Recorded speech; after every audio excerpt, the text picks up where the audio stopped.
Hello everyone, welcome to another video in the Calculus BC review by Ivy Show. So today we're going to be covering our next chapter, differentiation today. And I'm not going to cover the basic theory of it, but if you really want to know the really small detail, basically you have a curve, you're going to have 2 points, you're going to draw the slope, and if you get the slope closer and closer, you basically get the derivative. So your derivative is basically the slope of your function. Right.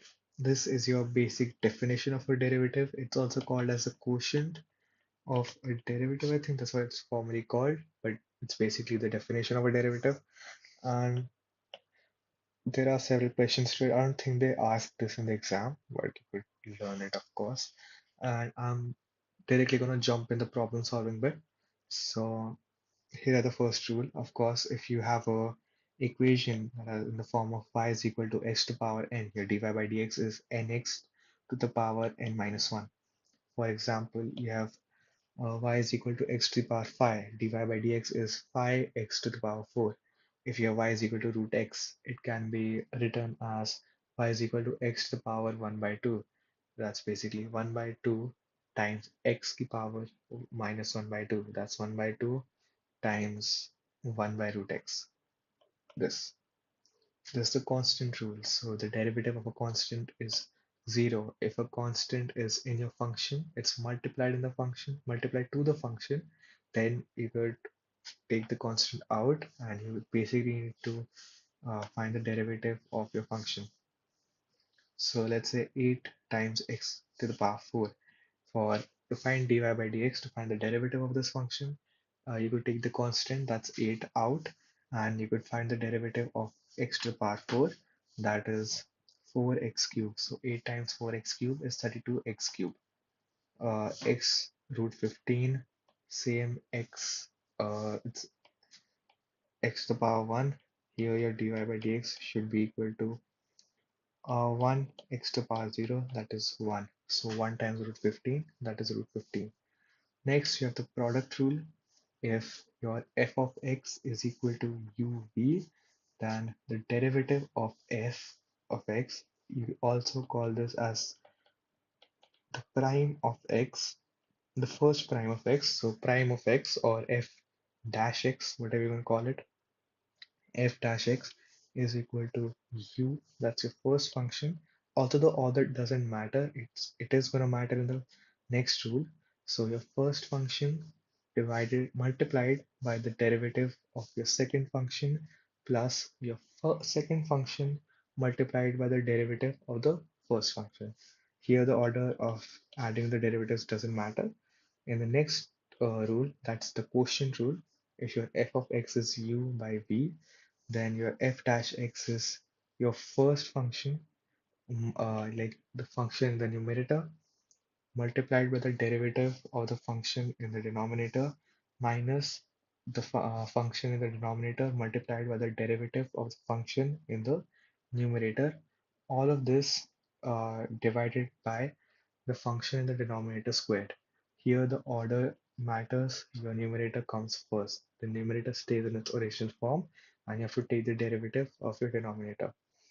Here are some common derivatives. Y is equal to sin x is cos x minus sin x, sec square x minus cos square x. You should remember all of this since your derivative, you're also going to do anti-differentiation or integration. And basically, if you were suppose you had to do the integration of sec square x, that's going to be tan x. Since the derivative of tan x is sec square x, therefore the integral of sec square x or the anti-differentiation of sec square x is tan x. So it's good to memorize all of these values, right?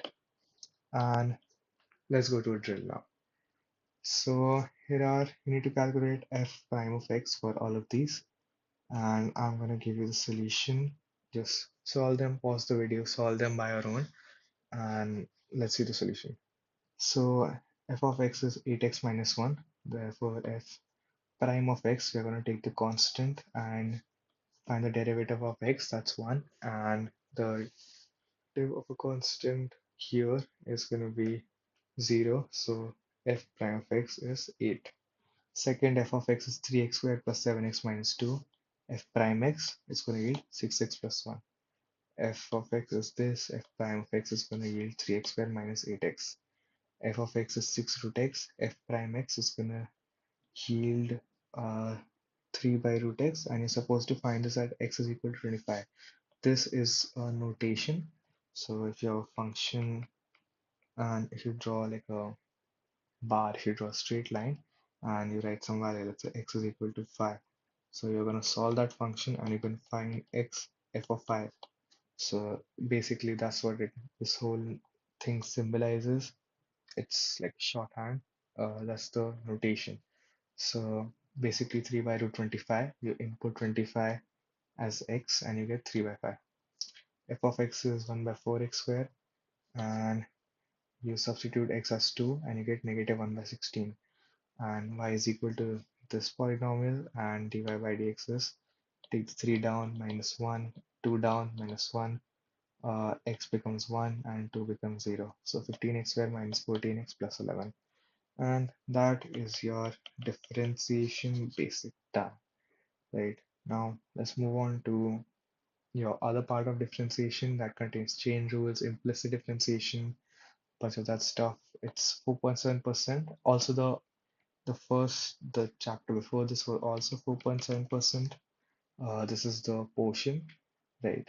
Now the chain rule, basically if you have a function inside another function. So let's say we have y is equal to f of g of x. To find the derivative of this, you have to go outside in. First, you're gonna find the derivative of f of g of x. Then you're gonna find the derivative of g of x. So you work from outside in, and this is called a chain rule. So let's say f of x is equal to x upon x squared plus 1 to the power 3. Here we have x upon x squared plus 1, and it's also being raised to the power 3. So the first thing I'm going to do is work outside in. So the outside function is to the power of 3. So we're going to take it down. You're going to minus 1 and you're going to be left with this. If this is your f of g of x, this is your f of f prime of g of x. And here we are having g prime of x. We are going to use the quotient rule here. And this is your answer. This is the simplified version of it. If you leave it at this point, it's also fine. The exam is not going to give you really hard options, hard to simplify options. Okay, let's talk about implicit differentiation. So we're going to basically learn from examples here. We're going to follow three steps. We're going to isolate y, we're going to differentiate it implicitly, and we're going to isolate dy by dx since that's what you're supposed to find. So we are given an equation, right? Y cube minus 4y squared is equal to 5x to the power 5 plus 3x to the power 4. So we're going to find the derivative, right? We're going to isolate y. So we have y on one side and we have x on one side. So we find the derivative. We are going to add the dy by dx. We're not going to remove it like how we remove for x. Since we are going to differentiate with respect to x, your dx by dx, which is in theory, this should be 5x to the power 4 times dx by dx. But since this is 1, we basically skip this part and we write it directly as 5x to the power 4. But here, since we are implicitly differentiating, it is going to stay at dy by dx. So 3y squared dot dy by dx minus 8y dot dy by dx is equal to 5x to the power 4 plus 12x cubed. So we're gonna take the dy by dx common and you're going to send this to the denominator, and this is supposed to be your answer. Let's say another equation. This is full of trigonometric functions. So if you did not remember like how to do trigonometry, like how to solve those, I advise you like do some more questions right here. Like we didn't do any questions regarding trigonometry, but how to differentiate sine x square, how to differentiate tan x square, sec square x, and all of those stuff. You should know how to differentiate them. So it's easier for you to differentiate other questions as well, right? Since it's gonna help massively in integration, where integrating um, trigonometric identities, it's gonna be a pain in the ass. It's like much better to learn how to differentiate properly right now. So sine y square minus cos x square is equal to cos y square plus sine x square.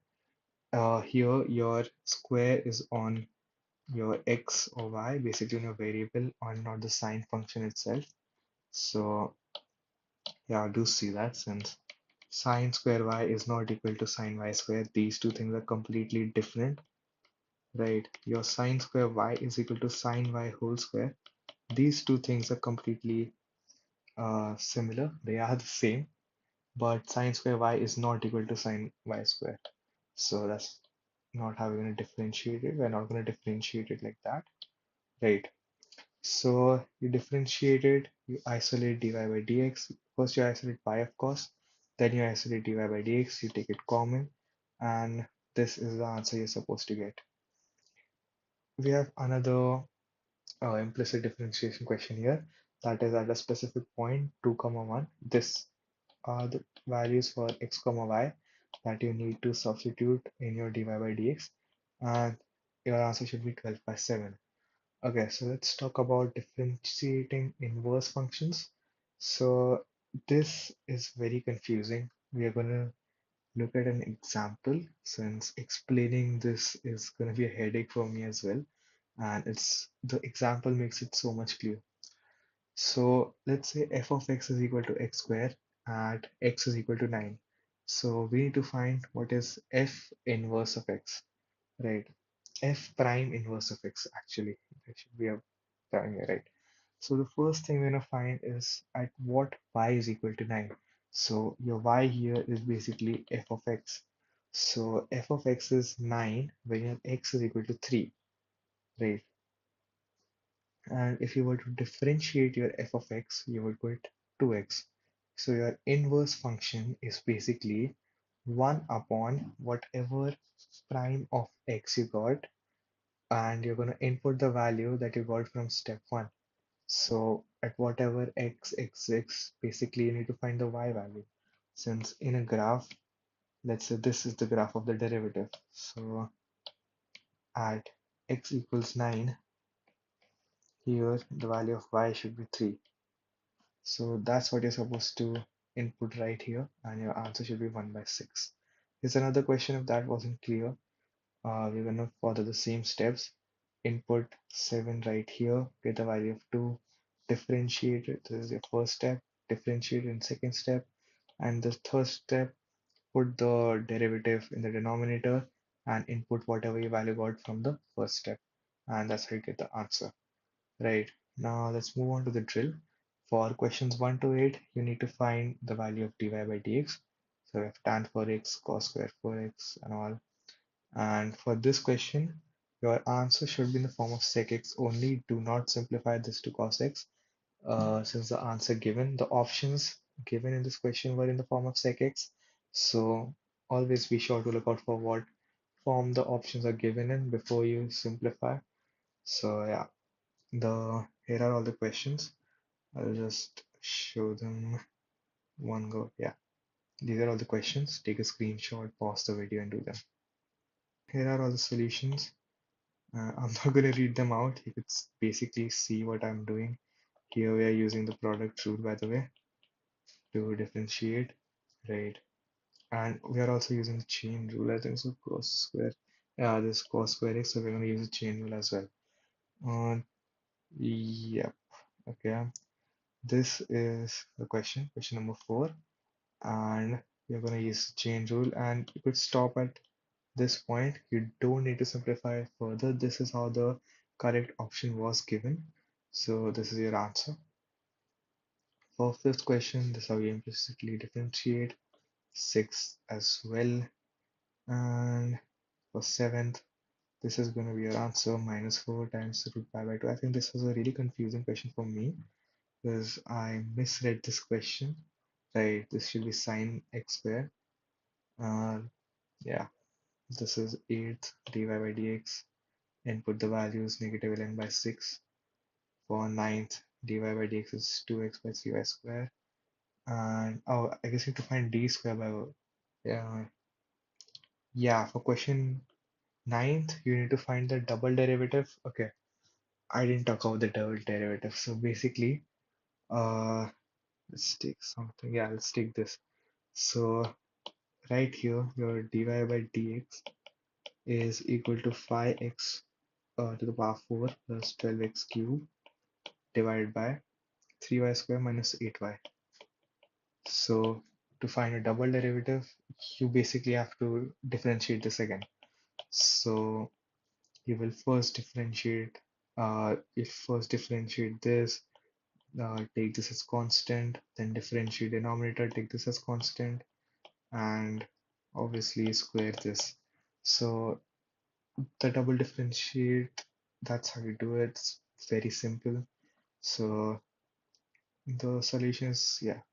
So the first derivative is this, right? 2x upon 3y square minus 1. And this is going to be a double derivative, right? This is the acceptable answer. You don't need to simplify it. For your 10th question, uh, this is how you need to find the inverse, I think so, yeah.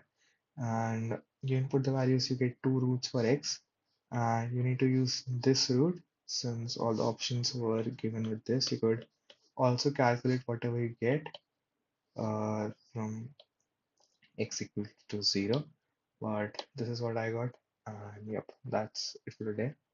That's differentiation, right? Yeah, so that's differentiation, and I'm gonna see you in another video.